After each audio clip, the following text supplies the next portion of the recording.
at the Columbus Bonsai show. It's pretty cool.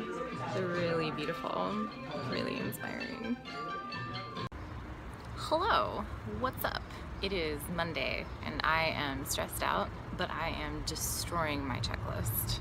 Figure out my itinerary for Neon Retro Future Fest in Rhode Island next month. Check.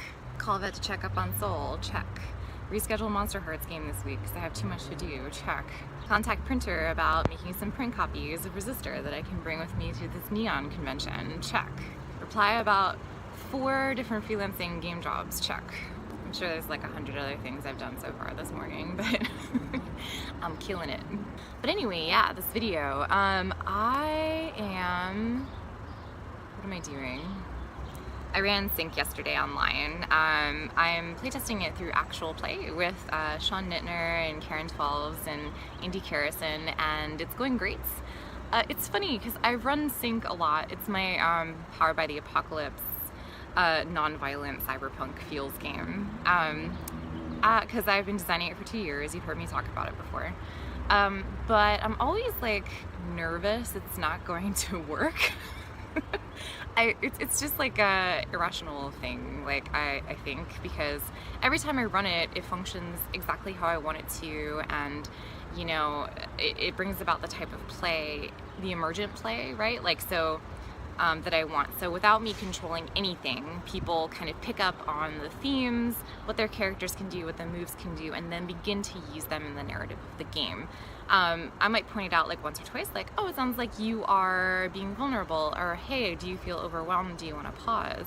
And then once I do that like once or twice, people pick it up, which is like how you teach a game. It's how you teach Monster Hearts, which is a majority of what the game is based on. So I don't know why I'm so nervous it's not gonna work.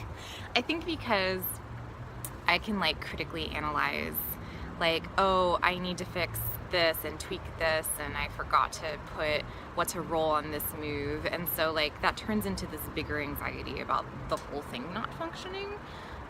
Which makes sense, you know, in like a psychology type way, but not in like a logical, rational thinking type way. So I just need to shut that shit down.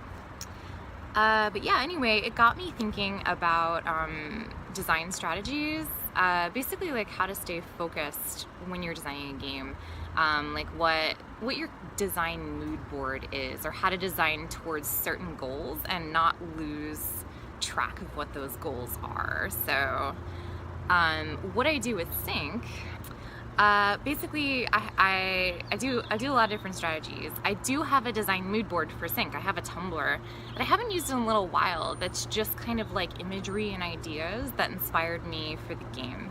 I have a Spotify playlist, so music in particular that informs not only inspires me when I'm designing, but also informs kind of like a lot of the concepts behind it, like the human connection elements and relating to each other and nonviolence and cyberpunk, kind of realistic cyberpunk feels as opposed to like far future cyberpunk feels. All of that is in there. It also helps to really nail down your elevator pitch, because I can constantly go back. Sorry, that was an ant. I can constantly go back to that elevator pitch and be like, okay, what is this game about? And for Sync, it is a non-violent cyberpunk feels-focused activist game. So I can look at non-violent, feels-focused, activist, and cyberpunk as like the 4 keywords that I'm designing towards in Sync. And if I'm ever stuck with like, does this move fit into this game, or how should I encourage NPCs to interact with the players, I can always think back to those 4 tag words and be like, well, NPCs would obviously want to prompt interaction between the players, or they might showcase violence so that PCs have to figure out a way how to react non-violently. So having that elevator pitch, that tagline, is really important. I also find touchstone media, so things that are very similar to what I want in my game. So for Sync, that's Mr. Robot It's Sense8, it is Halt and Catch Fire, Hackers from the 90s, the movie, and then like similar music, like Grimes is a big inspiration for sync, and Janelle Monáe's Dirty Computer. So when I like think about those and the feelings they make me have and the types of stories they're telling, that's what I kind of want to emulate in sync. So I have those as touchstones I can go back to for inspiration, or if I'm unsure of whether or not, you know, certain elements exist in my game, I can look at those. When I'm halting and unsure what to do, two things I find really useful. Well, three, I guess. I will talk to someone about the issue. Sometimes talking it out loud makes me realize something I didn't notice before.